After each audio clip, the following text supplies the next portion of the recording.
हुतु हुतु ही जलिला निया अल्पक बर्तिले घर मालिक किंतु चलीगला 6 रु अधिका छेलीर जीवन। नमस्कार दर्शक बंधु नाथन आपण मान देख पारछन्ते नेचुरल स्मार्ट मीडिया ब्लॉग्स ई चैनल आपण मन हार्दिक स्वागत एवं अभिनंदन जणाए। चलंतु वीडियो प्रति आम नजर पकेबा। कौन से कारणवशत घरे निया लगी घर हो गला भूमिसात पड़ा पाउंश एपर एक अभावन घटना देखा मिली। बैपेरड़ा ब्लॉक अंतर्गत चिपाकुर पंचायत कलचजड़ी ग्रामर सनिया पांगी घरे सनिया पांगी सकाळु गाधेवाई पानी गरम करुले किंतु हठात किपरि कौन सी कारणवशत निया लगी घरटी गला पाउंश एवं चलीगला 6 रु अधिका छेड़ी जीवन गाई गोरु को अल्पके बर्ती जाइछन्ति। आ सनिया पांगी जी घर मालिक सी अल्पके बर्ती जाइछन्ति किंतु किछि अंश निआरे पड़ी जाइछे। एपर अवस्था स्थानीय सरपंच उपस्थित रही फायर स्टेशन को फोन करथिले, एम्बुलेंस को डकैकी मेडिकल जॉइनिंग करछन्ति। निश्चित भाव में मु आशा करे निश्चित भाव आम प्रार्थना रहिबो कि सोनिया पांगी यथाशीघ्र सुस्थता हो जातु आ तांके वर्तमान जयपुर मेडिकल रे भर्ती अछंती एवं चिकित्सित होछंती। किंतु आजिर ए वीडियो रे आपण मानको देखेबु कलथजड़ी ग्रामर से सोनिया पांगी घर किपरि पड़िला आउ केमिति जलिला आउ केपरि चलीगला 6 रु अधिका प्राणी को जीवन। तो चलंतु संपूर्ण वीडियो में देखिबा।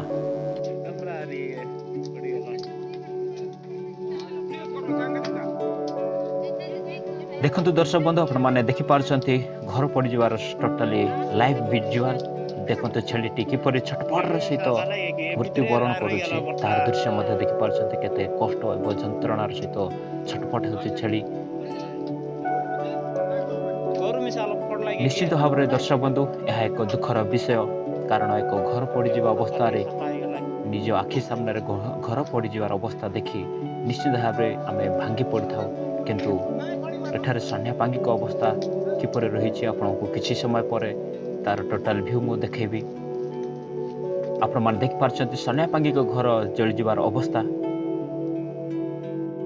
तो निश्चित भाव में दर्शक बंधु आपण मान देख पारछन्ती सोनिया पांगी को घर पड़ जावार अवस्था लाइव विजुअल आपण मान देख पारछन्ती।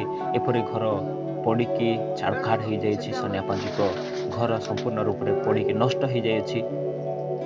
आ एपरि अवस्था रे सोनिया पांगी को परिवार लोक केउठा को जिबे केउठी रहिबे ताहेला मुख्य विषय।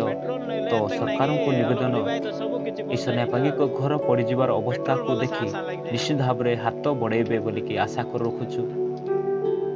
तो अपेक्षा रहिला कि सरकार सोनिया पांगी को परिवार लोकों को केते दूर पर्यंत हाथ बढ़ुछन्ति, सोनिया पांगी को परिवार लोकों को सहायता करुछन्ति कि नहीं ताहा एक मुख्य कारण। किंतु सोनिया पांगी को घरे कौन से एक कारण बसत निया लगी घरटी छाड़खाड़ हो जाइछि, संपूर्ण भूमिसात हो जाइछि। आपण मान देख पारछन्ति लाइव विजुअल।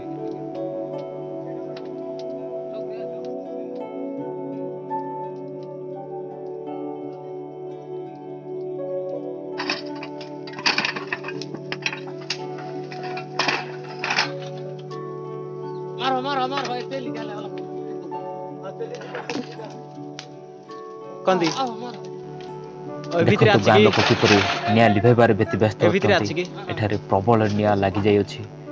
ये होछन्ति स्थानीय सरपंच एवं गाँ लोकों सहित निया लिभेबारे लगी पड़छन्ति। फायर स्टेशन को फोन करा जाइछि किंतु फायर स्टेशन अति दूर रहितबा हेतुरु पहुंचवा बेलको विलंब घटी पारे। किंतु एठारे लगी पड़छन्ति निया लिभेबारे गाँ लोक।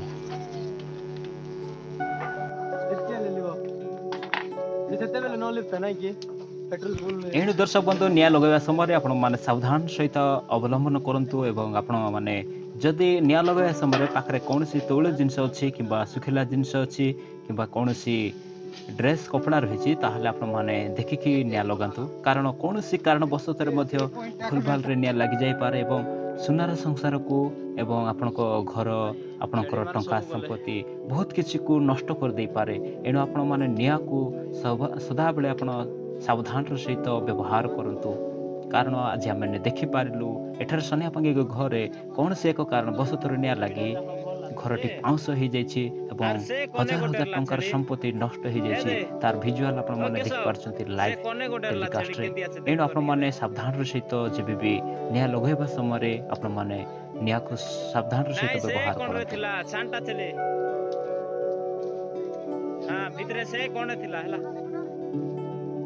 ଦର୍ଶକ ବନ୍ଧୁ ପୁଣି ଥରେ କହି ରଖେ, ଇଏ ହେଉଛି କୋରାପୁଟ ଜିଲ୍ଲା ବୈପରଡ଼ା ବ୍ଲକ ଅନ୍ତର୍ଗତ ଚିପାକୁର ପଞ୍ଚାୟତ ନିକଟସ୍ଥ କଲଥଜଡ଼ି ଗ୍ରାମର ଦୃଶ୍ୟ।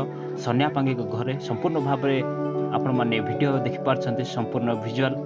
ଏଠାରେ କୌଣସି କାରଣବଶତଃ ନିଆଁ ଲାଗି ଘରଟି ଭୂମିସାତ ହୋଇଯାଇଛି ଏବଂ 6ରୁ ଅଧିକା ଛେଳି ମୃତ୍ୟୁବରଣ କରିଛନ୍ତି ଏବଂ ଅଳ୍ପକେ ବର୍ତ୍ତି ଯାଇଛନ୍ତି ଗାଈ ଗୋରୁ, ତା ସହିତ ଘର ମାଲିକ। ନିଶ୍ଚିତ ଭାବରେ ଦର୍ଶକ ବନ୍ଧୁ ଏହା ଏକ ଦୁଃଖଦ ବିଷୟ। ଆଉ ସନିଆ ପାଙ୍ଗିଙ୍କ ନିମନ୍ତେ ତାଙ୍କର ପରିବାରଙ୍କ ନିମନ୍ତେ ଏତିକି ପ୍ରାର୍ଥନା ଈଶ୍ୱରଙ୍କ ଠାରେ କିପରି ଯଥାଶୀଘ୍ର ସନିଆ ପାଙ୍ଗି ସୁସ୍ଥତା ହେଇଯାଆନ୍ତୁ ଏବଂ ଆଖି ଦୃଷ୍ଟିରେ ରଖି ତାଙ୍କର କ୍ଷତିପୂରଣ ଯୋଗାଇ ଦିଅନ୍ତୁ। ଘର ପଡ଼ିବା ଦେଖି ଗାଁ ଲୋକମାନେ ଉପସ୍ଥିତ ରହିଲେ, କିନ୍ତୁ ଆଉ ଯଦି ଆପଣମାନେ କିଛି ସପୋର୍ଟ କରିବା ପାଇଁ ଚାହାନ୍ତି ତାହେଲେ ଏହି ଭିଡ଼ିଓକୁ ଏତେ ମାତ୍ରାରେ ସେୟାର କରନ୍ତୁ ଯେପରି ସରକାରଙ୍କ କାନରେ ବା ସରକାର ଏହି ଭିଡ଼ିଓକୁ ବା ଏହି ଭିଜୁଆଲକୁ ଦେଖି କିଛି ସନିଆ ପାଙ୍ଗିଙ୍କୁ ସହାୟତାର ହାତ ବଢ଼ାଇବେ। ଦେଖିପାରୁଛନ୍ତି ଦର୍ଶକ ବନ୍ଧୁ କିପରି ଛେଳିମାନେ ଜଳି ପଡ଼ି ପାଉଁଶ ହୋଇଯାଇଛନ୍ତି ଏବଂ ତାର ଅନ୍ତପଟା ସହିତ କେତେ ଛେଳି ନଷ୍ଟ ହୋଇଯାଇଛନ୍ତି ତାର ଭିଜୁଆଲ ଆପଣମାନେ ଦେଖିପାରୁଛନ୍ତି। ନିଶ୍ଚିତ ଭାବରେ ସେୟାର କରନ୍ତୁ ଆଉ ଏହି ଭିଡ଼ିଓକୁ ଅଧିକ ମାତ୍ରାରେ ଅନେକ ଲୋକଙ୍କ ଠାରେ ପହଞ୍ଚାନ୍ତୁ। ଧନ୍ୟବାଦ।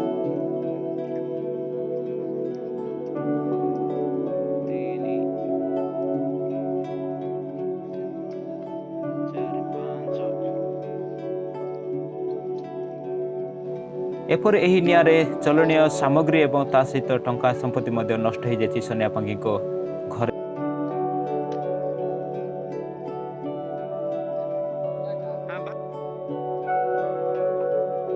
ଏପରି ଅବସ୍ଥାରେ ସନିଆ ପାଙ୍ଗି ଏବଂ ତାଙ୍କ ପରିବାର ସହିତ ଭାଙ୍ଗି ପଡ଼ିଛନ୍ତି। ଦେଖାଯାଉ ସରକାର କିପରି ସହାୟତାର ହାତ ବଢ଼ାଉଛନ୍ତି ସନିଆ ପାଙ୍ଗିଙ୍କ ଘରେ, ତାହାକୁ ନେଇକି ଅପେକ୍ଷା ରହିଅଛି। ଏହି ନିଆଁ ଲାଗିବାର ଦୃଶ୍ୟ ଦେଖି ଗାଁ ଲୋକ ଉପସ୍ଥିତ ରହି ନିଆଁ ଲିଭେଇବାରେ ବ୍ୟସ୍ତ ହୋଇଯାଇଅଛନ୍ତି, କିନ୍ତୁ ସେତେବେଳେ ପର୍ଯ୍ୟନ୍ତ ଅନେକଙ୍କ ପ୍ରାଣୀର ଜୀବନ ଚାଲିଯାଇଅଛି। ଦେଖନ୍ତୁ ଏହି ଛେଳିର ଅବସ୍ଥା କିପରି ପଛଟୁ ନିଆଁ ଦ୍ୱାରା ପୋଡ଼ିଯାଇଅଛି। ଏହି ଛେଳିର ଅବସ୍ଥା ମଧ୍ୟ ଅସହନୀୟ। ଆଉ ଏପରି ଅବସ୍ଥାରେ ଭାଙ୍ଗି ପଡ଼ିଛନ୍ତି ପରିବାର ଲୋକେ।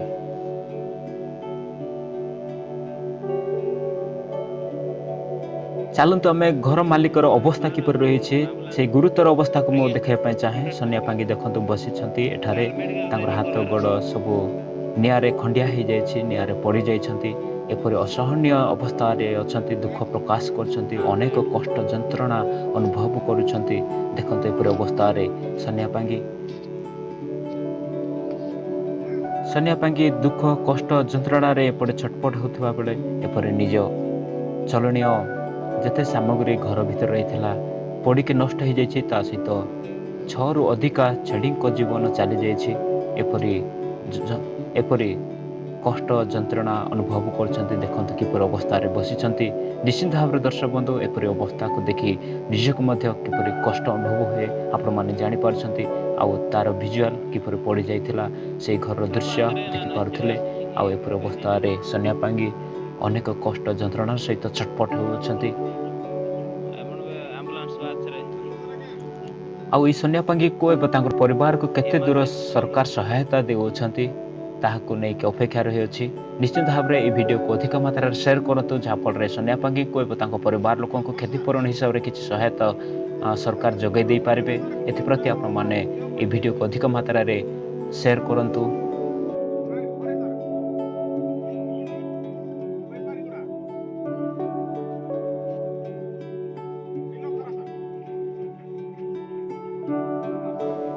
ଆଉ ଏହି ସନିଆ ପାଙ୍ଗିଙ୍କ ଗୁରୁତର ଅବସ୍ଥାକୁ ଦେଖି ସ୍ଥାନୀୟ ସରପଞ୍ଚ କିପରି ସହଯୋଗ କରୁଛନ୍ତି ଏବଂ ସାନ୍ତ୍ୱନା ଦେଉଛନ୍ତି ସନିଆ ପାଙ୍ଗିଙ୍କୁ। କାରଣ ସନିଆ ପାଙ୍ଗି ନିଜ ଘର ପଡ଼ିଯିବା ଅବସ୍ଥାକୁ ଦେଖି ଏବଂ ନିଜେ ନିଆଁରେ ପଡ଼ିଯାଇକି କ୍ଷତ ବିକ୍ଷତ ହୋଇଯାଇଅଛନ୍ତି ଏବଂ କଷ୍ଟ ଯନ୍ତ୍ରଣା ଅନୁଭବ କରି ଅସହାୟ ଅବସ୍ଥାରେ ଭାଙ୍ଗି ପଡ଼ିଛନ୍ତି, କିନ୍ତୁ ସାନ୍ତ୍ୱନା ଦେଉଛନ୍ତି ସରପଞ୍ଚ। ଆଜିର ଏହି ଦମଦାର ଖବରରେ କେବଳ ଏତିକି। ପରବର୍ତ୍ତୀ ଦମଦାର ଖବର ସହିତ ଦେଖା ହେବ। ସେତେବେଳେ ପର୍ଯ୍ୟନ୍ତ ଆପଣମାନେ ସାବଧାନ ରହନ୍ତୁ, ଭଲରେ ଥାନ୍ତୁ। ନମସ୍କାର, ଗଡ୍ ବ୍ଲେସ୍ ୟୁ।